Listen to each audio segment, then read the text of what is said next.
Stay still. Don't make a sound. Follow me. The words came from a child, a girl no older than 9, mud on her sneakers and a grocery bag hanging from her wrist. She was crouched behind a concrete pillar in the parkade of a glass office tower in downtown Vancouver, whispering with a calm that had no business being in someone that small. The man she said it to was Crawford Finch. Crawford Finch, who had spent 31 years building one of the most respected corporate law firms in British Columbia. Crawford Finch, who had argued cases before the Supreme Court of Canada and won. Crawford Finch, who had never in his adult life taken direction from anyone without demanding the reasoning first. He crouched. He didn't know why.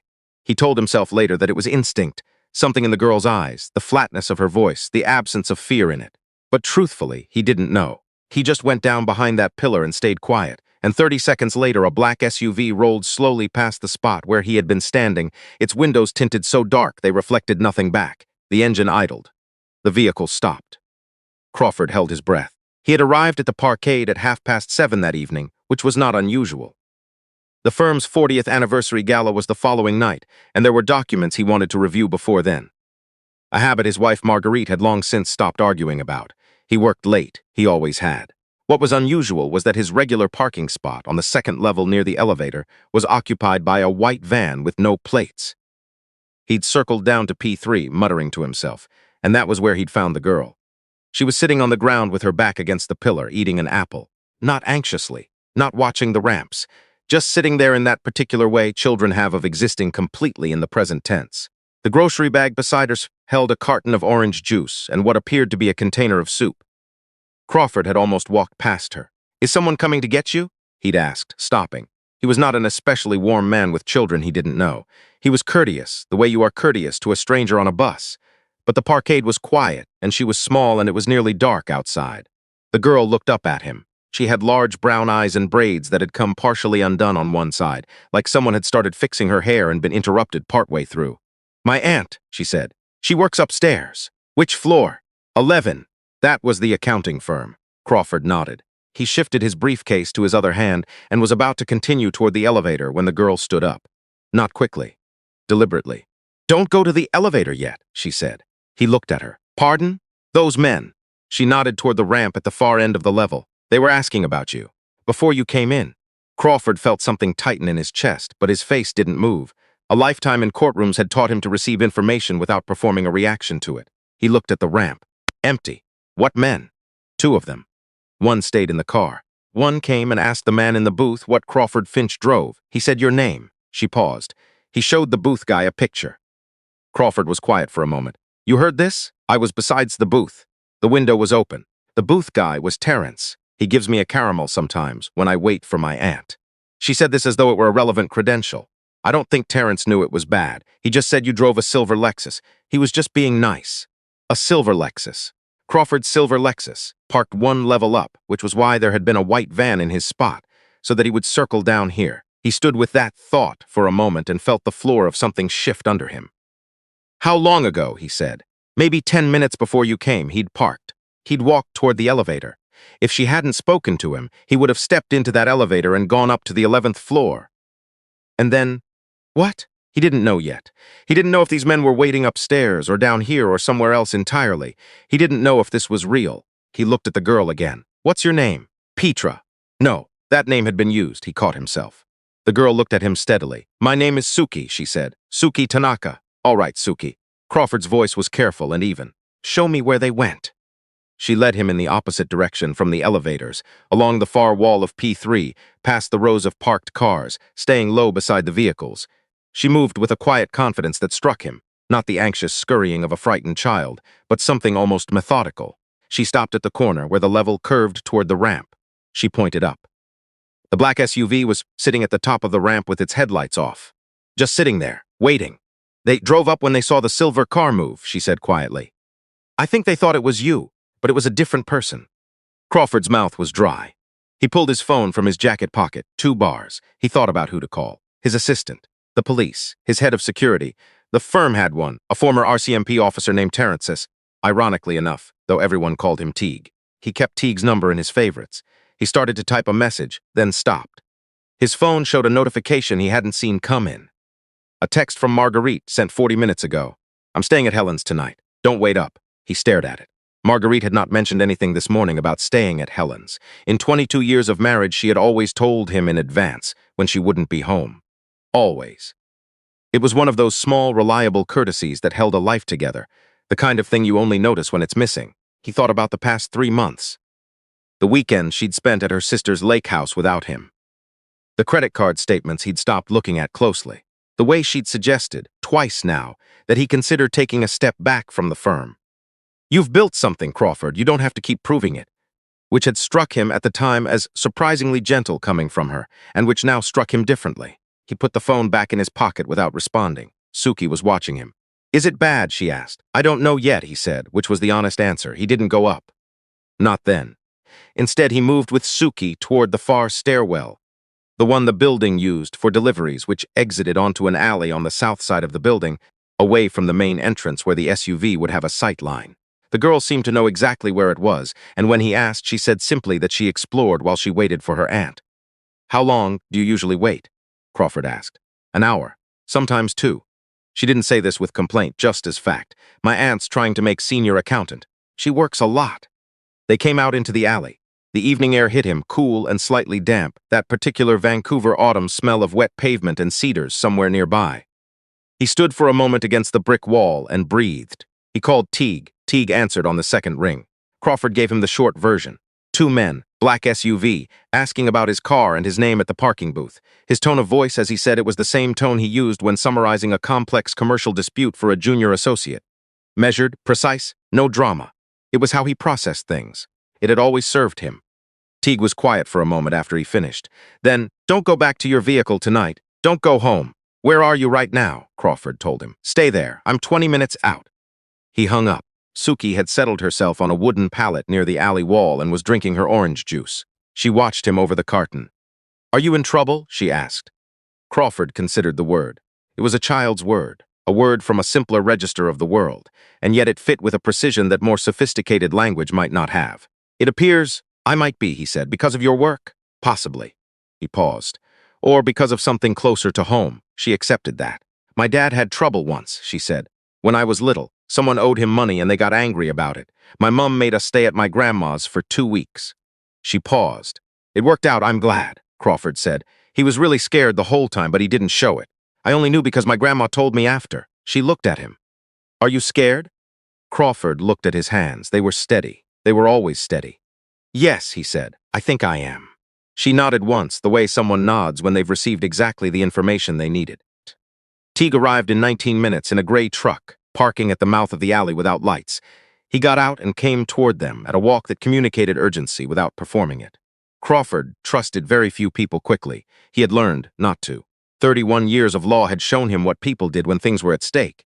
The adjustments they made, the small betrayals they told themselves were necessary. But Teague was one of the people he trusted, and had trusted for a long time, and this was not an occasion to reconsider that. They stood in the alley while Teague listened. Crawford told him everything, including the text from Marguerite. Teague didn't interrupt. When Crawford finished, he said, "How much does she know about your current cases?" It was the right question. Crawford knew it immediately. He had been circling around it in his own mind and hadn't said it out loud yet. The Duval matter. Crawford's firm was 4 months into a case involving the restructuring of a mid-sized resource company whose majority shareholder, a man named Jeff Duval, had been quietly and methodically stripping assets out of the company through a network of numbered corporations. Crawford's client was a group of minority shareholders who had watched their holdings evaporate and wanted to know where the money had gone. Duval was not a man who responded well to scrutiny. This was documented. Marguerite knew about the case, not the details. Crawford was careful about that, but she knew it was significant, she knew it was contentious, and she knew it had been generating certain tensions. A phone call he'd taken in the car on a Sunday morning in September, which he'd ended abruptly when she came downstairs. The dinner last month he'd canceled because of an emergency filing. She had asked about it more than once, and he had deflected more than once, with the same quiet insistence that he always used when he didn't want to talk about a file. She also knew his schedule. She always knew his schedule. Crawford had been the one to insist early in their marriage that they keep each other's calendars synced. It had been practical. It had been sensible. He could see now that it was something else, too. "She has access to my calendar," he said. Teague nodded, slowly. Crawford's phone buzzed. He looked at the screen. It was a number he didn't recognize. He let it ring. It rang again immediately after. He answered. Mr. Finch. A man's voice, smooth and unhurried.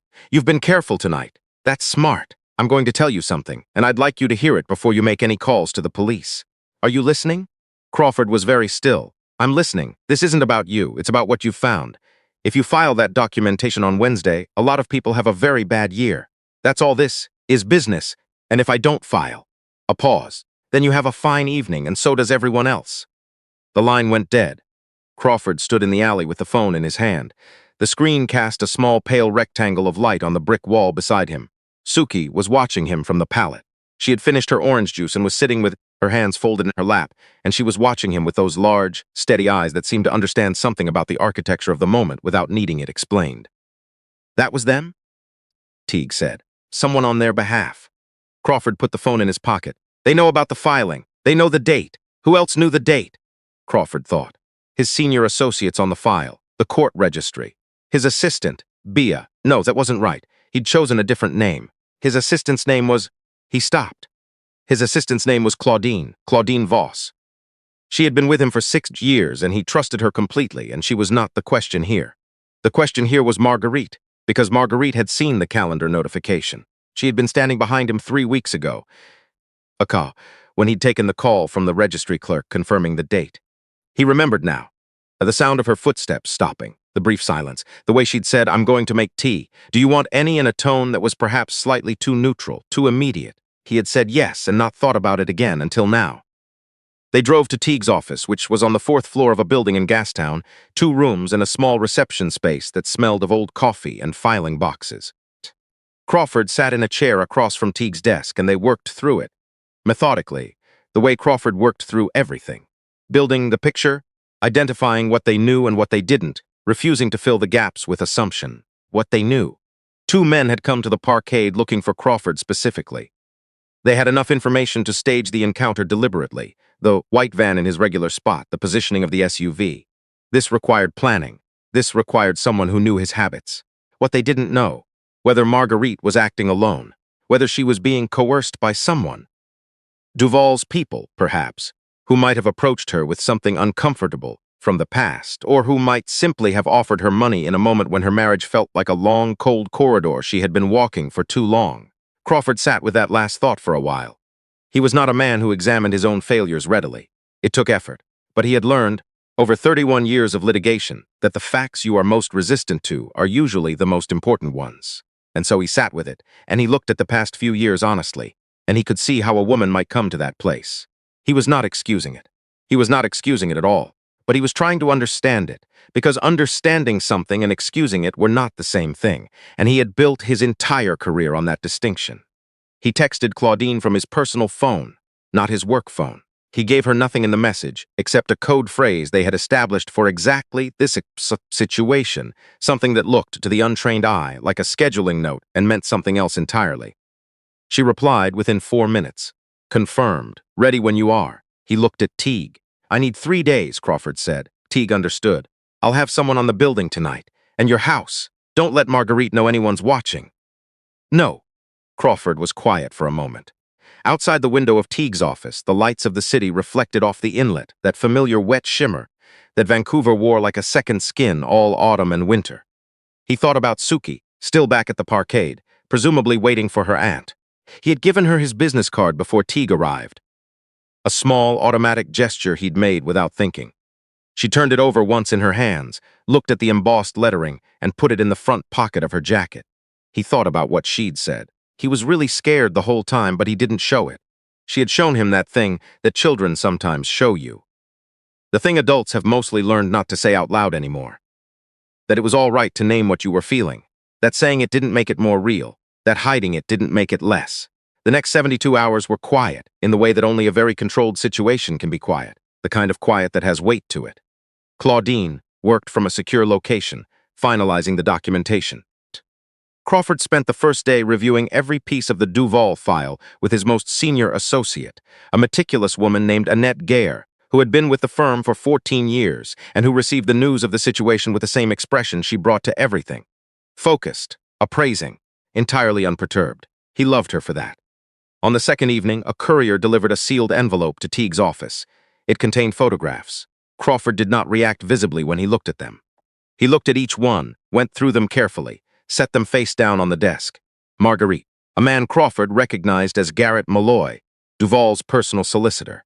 3 meetings across 3 different locations over the previous 6 weeks. The most recent was 4 days ago, at a restaurant on Robson Street that Crawford had taken Marguerite to on their 20th anniversary. He sat with that for a moment. Teague said nothing. "How much?" Crawford said finally. Teague pulled out a single page.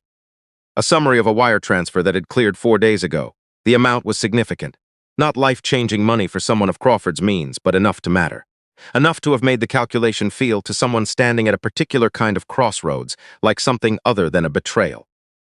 Crawford folded the page and put it in his breast pocket. "I'd like to make a phone call," he said. He called a colleague at the Crown's office, a prosecutor he had known for 20 years, a man of exceptional discretion named Alasdair Price. He explained the situation. Alasdair listened without interruption, which was rare for him, and at the end said, "Send me what you have." Crawford did. The filing went ahead on Wednesday morning, 6 minutes after the registry opened. The arrest took place on a Thursday, which struck Crawford afterward as a very ordinary day for such a thing to happen. Gray sky, a light rain off Burrard Inlet, the particular smell of wet leaves on the pavements outside the courthouse. He was not present. He had asked not to be. There were things he could do and things he couldn't, and watching was one of the things he couldn't. He heard from Alasdair later that afternoon. Jeff Duvall had retained counsel within the hour. Garrett Malloy had retained counsel within 2 hours. Marguerite had been taken in for questioning in the late morning and had, from what Alasdair could determine, said almost nothing. Crawford sat in his office on the 32nd floor and looked out at the city for a long time. He had built this office the way you build a life you believe in, piece by piece, with attention, with the understanding that what you were making was meant to stand. The view from this window had been the same for 20 years, and he had never stopped finding it worth looking at. The mountains to the north, the inlet below, the bridges arching over it in the gray afternoon light. He thought about what would come next, the proceedings. The press, eventually. The way people would look at him, with pity, with curiosity, with that particular combination of the two that he had always found most difficult to receive. He thought about his sons, who were grown now and living their own lives in different cities, who would hear about this and call, and whose voices he would have to listen to with the same steadiness he brought to everything else. He thought about Marguerite. He had loved her, genuinely, and for a long time. That was the thing no one else would be able to hold clearly because they hadn't been inside it. Whatever she had done and whatever came after, that was still true. He didn't know what to do with that yet. He suspected it would take a long time to know. 2 weeks after the filing, a letter arrived at the office addressed to Crawford personally, in handwriting he didn't recognize. Inside was his business card, the one he'd given to Suki, and a single sheet of paper. "Dear Mr. Finch, my aunt told me I should write to say thank you properly. She helped me with the spelling. I wanted to tell you that I am glad you crouched down.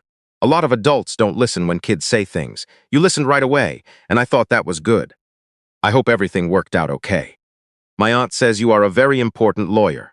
I looked up your firm online. You have a lot of cases. I am in grade 4. I want to be a marine biologist when I grow up, or possibly a chef. I am not sure yet. Yours sincerely, Duki Tanaka from the Parford, read it twice." He set it down on his desk, beside the photograph of his sons that had sat in the same spot for 15 years, and he looked at it for a long time. Then he took out a piece of the firm's letterhead, the heavy cream stock, the embossed crest, and he wrote back by hand. He told her that everything had, in fact, worked out. He told her that grade 4 was an excellent year. He told her that both marine biology and cooking were fine ambitions, and that there was no particular hurry to choose between them. He told her that crouching down had been the smartest thing he'd done in a long time. He sealed the letter, wrote her name and her aunt's address. Teague had been able to find it, on the envelope, and set it in the outgoing tray. Outside his window, the city moved through the afternoon the way cities do, indifferent to the small pivots that change the direction of a life. Somewhere below, on the wet streets, people were walking to and from things that mattered to them. A man was carrying a grocery bag. A child was jumping over a crack in the sidewalk. Crawford Finch straightened a file on his desk, picked up his pen, and went back to work.